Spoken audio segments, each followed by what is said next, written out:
Hey, what's up, you guys? It's your girl, Captain Widescreen, back again with another video.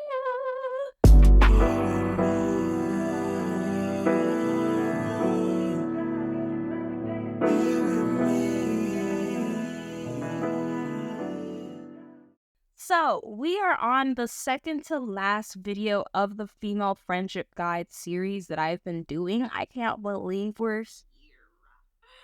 Next week's video is going to be a fun one, but I hope you stick around to watch the rest of this video because we're going to get into, once again, the Female Friendship Guide written by my mom and her colleague Amelia. We're going to double up today because they're short chapters. So today we're going to focus on why female friendships and becoming exclusive BFFs. Those are chapters 1 and 2 in the book, and let's get into chapter 1. So why female friendships? You motivate me every day to want to do better. Thanks for not judging me when I judge myself. When I'm down, you're always there to pick me up, encourage, listen, and when I don't want to talk, you're still there even just to sit in silence.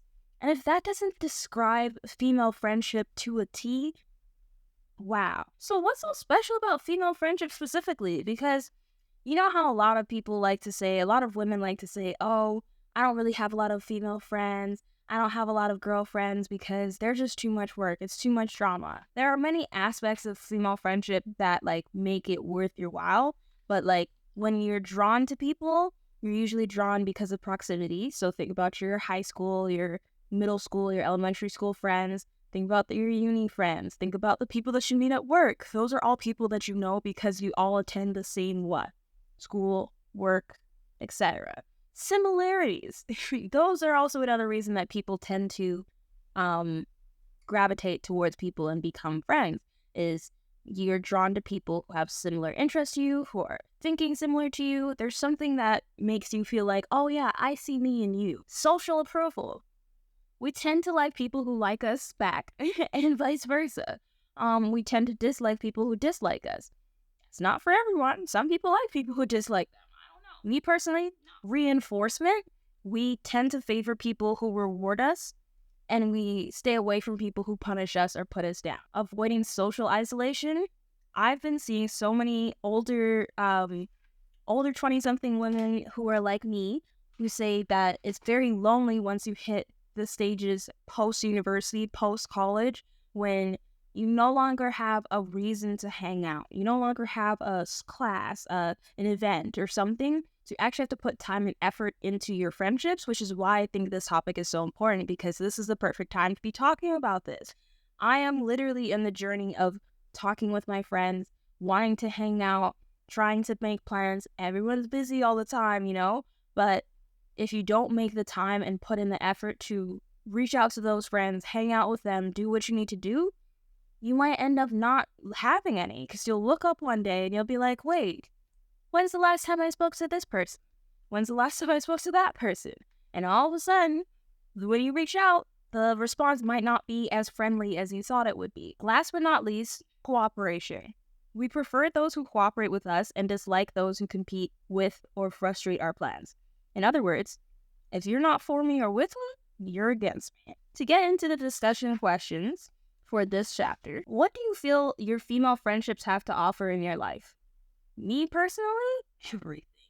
Like I've said in other posts in this series, you can check the playlist up here to make sure that you understand what I'm talking about if you're curious.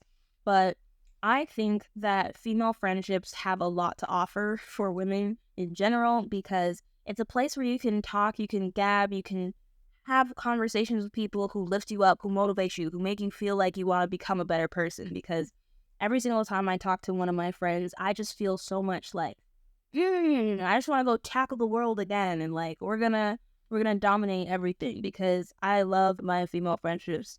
They are some of the best people that I could ever ask for in my life, honestly. They are there for me when there are bad times. They're there for me when there are good times. They celebrate all the wins and successes in my life, and vice versa. Female friendships offer so much because they create a bond that feels like sisterhood. I only have a brother. I never grew up with sisters. I never grew up with a biological sister, but I grew up with family. And I have a lot of sisters, and I'm very grateful for them every day, even if we don't talk every day. What kind of friend do you want to commit to being? Do you plan to verbalize this commitment? Actually, I have been verbalizing some of my friendship commitments this year. This isn't normal for me because normally I have money, time, energy, effort to want to hang out with my friends because usually I have something else going on that is upsetting. So hanging out with my friends is the thing that brings me happiness, right? But when I am, let's just say in between funds right now, I can't always go and hang out and do stuff, go on the trips and do all the fun things that I used to be able to do. But my friendships are such an important part of my life that I want to take the effort and time into actually fostering friendships, spending time with people, making the effort to actually plan dates and hang out with my friends. So I have a commitment that I'm not going to share just because it's a little bit personal to me. I'd rather share it with my friends, but I have a commitment that I'm trying to stick to every month so that I actually, by the end of the year, can look back and be like, okay, well, I did this, I did that, I did this, I did that, and it makes me feel so much better about things. So that is the end of the first chapter, why female friendships. It's really just an intro chapter, but just to recap, any key learnings from chapter 1, different factors draw us into friendships. There's something special about female friendships, and all of us have a story and perspective. And that is so true, because sometimes your friends are the reason that you find out new information. Sometimes your friends can change your perspective. It's all a cycle. And to move on to chapter 2, becoming exclusive BFFs. I'm just going to get into the key learnings for this one. Change is inevitable in every friendship. What we want in and from our friendships will change as we age. And we have to be honest with our friends and find compromises if we want to navigate change successfully. BFFs, they are a thing. Are best friends really forever? I don't know. And me personally, it might not always be true. I do have a best friend. I don't call her my BFF. I call her my bestie. She calls me right hand. I call her left hand, whatever, because when you see me, you see her. When you see her, you see me. We have a 20-year friendship, essentially. We used to say 15, and then we're like, I think it's been more than 15, actually. But all I know is I met her sometime between 2nd or 3rd grade. We have finished all the grades. We have finished the university. We have gone to different countries together and separately to live. And we still became friends after we came back. We still remain friends after we came back and vice versa. Right? So I think that sometimes with close friendships like that, they go through peaks and valleys. Not everything is going to be copacetic the entire time through. Relationships are not linear. They do not stay the same the full way through. And I think that, sometimes when people say oh, I don't have a best friend, or I don't have do you have a group of sisters? Do you have a sisterhood kind of vibe? Because sometimes you may not be the best friend, but you are an important part of a big friend group. And sometimes you just have to take that, hold that to yourself sometimes. I've been in positions where before, me and my bestie became besties, that, I just felt okay, well, I'm just gonna have female friends, but I'm gonna have girlfriends, but I'm not gonna, I'm not gonna be close to anyone, I guess. It's so go. And that's kind of just how things ended up. But then, as I got closer to my bestie, I was like, oh, dang, it's nice having a best friend. It's good to have someone that you can, talk to and do all that stuff with. But I'm if it didn't happen, I would have been okay. If it did happen, and it did, I still would have been okay. But that's because of the personality type that I am. Some people, that's a really big pain point for them. And I think my mom actually wrote about that in her experience having not really a close best friend. Discussion questions. Number 1, do I have a best friend? Yes, I do. No, you will not see her in this video, unfortunately. I was hoping that I would be able to film with her today. I'm filming this on the 19th of January, and it is bitterly cold here in Toronto. Ground is white cold here in Toronto. And I was going to take transit, but she lives on the opposite end of the city. It wasn't going to work. But yeah, I have a best friend, and I love her. Hi, bestie, if you see this. How has our friendship changed over time? Oh, girl, it has changed a lot. It's because our brothers hung out together, with the exception of my bestie. She does not have a brother, but of the 4 of us, 3 of us had brothers that were friends, Thus, we became friends because all the boys would hang out, so all the girls would hang out. And we're all around the same age, only a year between us. So 2 of us are 96, 2 of us are 95. And yeah, we just kind of all grew up together. Our moms were friends, our brothers were friends, so on and so forth, right? Somewhere around high school, and we'll talk about like the full story when we're together, but somewhere around high school is when we actually became like very close, in my opinion. And I think like that was the time when I was like, oh, like this is actually kind of nice having someone that you can like text and talk to like more frequently. After that, then, you know, high school finished, we went off to university. We did not go away for school. We stayed in a city. So I was downtown. She was in North York. We were commuting. We were hanging out. We were doing stuff. And then we got the travel bug every now and then, and we'd plan a couple of trips together. And once we did one trip, we're like, oh, so we can actually do this. Like, we can hang out and we don't want to kill each other? Okay, cool. Then I went away for 6 months for university, and she was one of the few people that actually made a point to reach out and connect with me while I was on a different continent. Like, that's such a big part of things that I want to get into next week that we're just going to talk about in general, but like, that was a big one for me. And then she, when I got back from mine, she was gearing up to go for hers, and she was gone for a year. She was away. So like I made it a point, one, to check in and see how she was doing. I had no choice. Also, my mom flew with her. Like, when I say close. But like, I made it a point to make sure that she was good, to check in. Our first FaceTime call after she finally got settled in, we were on the phone for like at least 10 hours. We fell asleep and woke up and we're still on FaceTime with each other. Like, we were not fucking around. We were not playing when it came to that, because I missed my friend. Like, I knew how isolated I felt when I was over there. Even though I did make friends and everything was good by the time I got back home, the first few weeks, even the first couple of months, you can feel like very isolated because you don't really know what's going on. Everything's new, everything's different. You're still trying to kind of get your bearings. So I literally just been there. So if anyone was going to understand the struggle, it was going to be me. Thus, I keep looking over at myself on the monitor because, wait, I did that. I did that with my makeup. Oh, wow. Sorry. We're on a new path. So these videos are about to get hella chaotic, but I'm so sorry.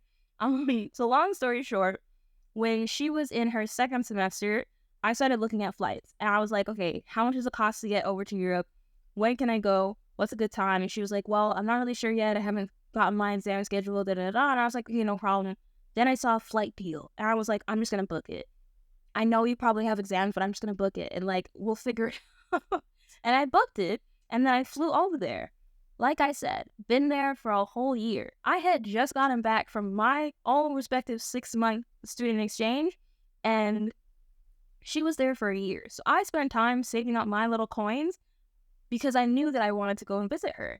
And she felt like so happy because, you know, tons of people always say like, oh, I miss you, I want to visit, I want to do this, I want to do that, but not a lot of people actually put that into fruition. But there's a few things that I love, and one of them is travel. I'm just in between funds right now, so I can't do it as much as I want to, but it definitely, that was the time I think our friendship like strengthened in a way that it never had before.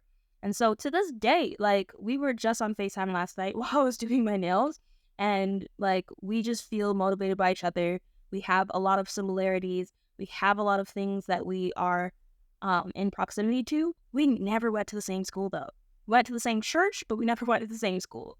And so we actually had to make an effort to keep up our friendship. And I think that is why I can say that I have a friend that I've known for 20 years. So that's my bestie. We're going to see her hopefully next week. Have you successfully adapted to the changing landscape of your friendship? Well, I think I actually addressed that question in like the first one, like how the friendship has changed over time. Because like I said, we didn't ever go to the same school. So we already had to make an effort to see each other if we wanted to see each other outside of church. So when both of us were kind of not really at church that much, and we kind of fell out of things there, we actually had to spend time together somewhere else. So whether it was us planning days to hang out together, us sleeping over at our respective houses and going and so forth, we literally just have to make it work. Luckily now I have my own apartment, so whenever she wants to come visit, this is her home too. And I always go over to her place and, well, not always go over to her place. I go over to her place and I go visit with her. I go to visit with her family. It's necessary because my biggest thing is, I just want to say this to y'all, whoever's listening, that female friendships and best friends can be such a big part of your life. But please, please, please make sure you're putting in the work to maintain yourself, because when your cup is empty, you can't pour into other people. You cannot pour into other people from an empty cup, because if you pour an empty cup, guess what? Nothing's coming. So make sure that like you're actually putting in the effort to romanticize you first, then romanticize with your friends, then romanticize with a man or a woman or whatever your sexual preference is. But make sure that you're putting that effort into you first, because as much as we love our friends and they can do so much for us, we can do a lot for ourselves too. My friends have been there through so many random trying things in my life, but me spending the time and putting the work in to make sure I'm good is the reason why I have the friends that I have. It's the reason why I can keep the friends that I keep, and it makes all the difference. All the difference. Yeah. Key learnings from this chapter. Change is inevitable in every friendship. What we want in and from our friendships will change as we age. We have to be honest with our friends and find compromises if we want to navigate change successfully. And that is so true. I'm going to leave you with that. Thank you guys so much for watching this video. I really appreciate you guys for sticking around. I have been so happy to film this series for you guys, and it's really just reignited a spark and love for YouTube that I fell off of last year for a while. But, you know, one of these days I might get into all the stuff that's been the chaos that is my life. But as of right now, we're going to leave it here.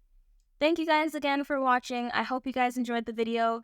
If you want to see more, make sure to subscribe to my channel down below. Leave a like, leave a comment, whatever it is that you want to do. I'll be waiting. Bye.